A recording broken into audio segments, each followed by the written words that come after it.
இந்த படிப்பு எனக்கு யாருக்குமே தெரியாது. ஆனா நான் எடுத்து மதிப்பெண்ண வச்சு என்னை அடையாளம் காட்டினா என்னோட கல்விதான்.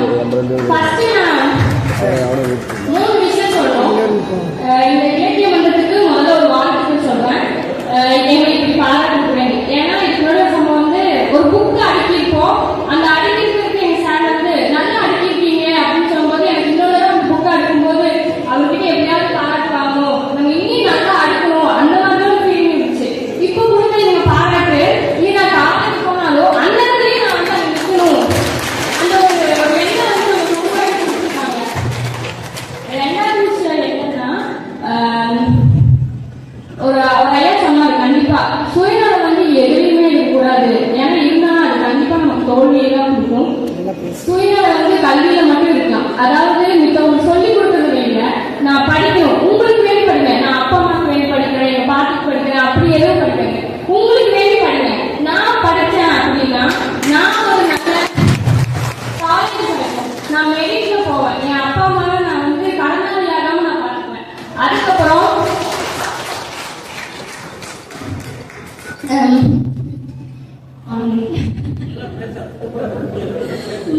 கடனாளியாகவும் பார்த்துக்குவேன். நான் வந்து என்ன சொல்லணும்னா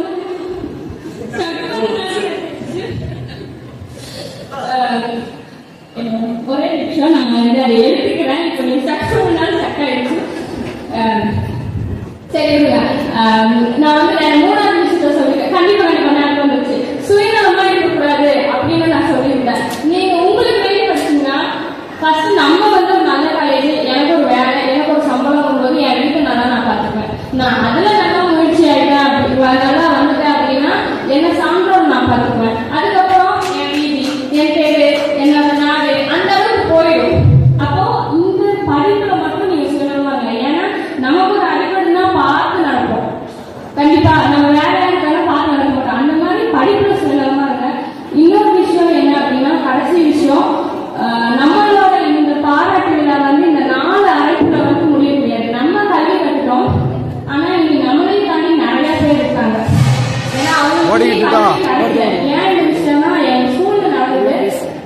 மார்க் வரும்போது டிஃபரன்ஸ் இவங்களுக்கு கிடைக்குது எங்களுக்கு கிடைக்குது இந்த மார்க் அப்படிங்கும்போது நான் என் சார் கிட்ட கேட்டேன், ஏன் சார் இப்படி நடக்குது, எல்லாத்தையும் ஒரே மாதிரி பார்க்க வேண்டியதானே, இன்னும் யாருக்கும் கல்வி கிடைக்கவே இல்லையே, முழுசா யாருக்கும் கல்வி கிடைக்கல அப்படிங்கிறாங்க. இங்க 100 கணக்கு மேல இருக்கீங்க. நம்ம பிள்ளைகளுக்கு மட்டும் கல்வி கிடைக்க கூடாது. நீங்க யார் யாரெல்லாம் வேலைக்கு போயிட்டு படிக்காம இருக்காங்களோ ஆனதாகட்டும் போனது போகட்டும் புறப்படு பள்ளிக்கூடத்துக்கு அப்படின்னு சொல்லி அவங்க அனுப்பிச்சு விடுங்க.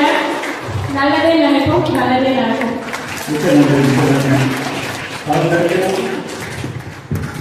சிறந்த மாணவர்களுக்காக 12ஆம் வகுப்பு மதிப்பெண் பெற்ற உங்களுடைய கொடுத்துருக்கிற டோக்கன் உங்களோட சீரியல் நம்பர் 10/42 அப்படிங்கிற ஸ்பெஷலா போடுறீங்க. ஒரு பெரிய பேட்டாளர்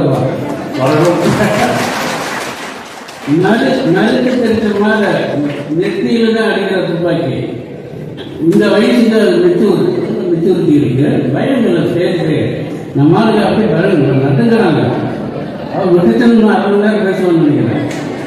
வேண்டாத பொருளே இல்லை, நல்ல தெளிவா பேசுறது. படிப்புங்கிற சுயநலம் தாண்டா, பொதுநலம் கிடையாது. நீ நடந்த நீ தான் கேள்விக்கிறா. அப்பாவுக்காக படிக்காத, ஆட்டுக்காக படிக்காத, உனக்காக படி. நீ அப்புறம் 10 பேர் வேலை செய்யலாம். இது நமக்கே இருக்கணும், அந்த சிந்தனைகளா இருக்கு. Very good. இன்னும் நல்லா ஞாபகம் வச்சுக்க. பவதாரணி தான் இல்லையா?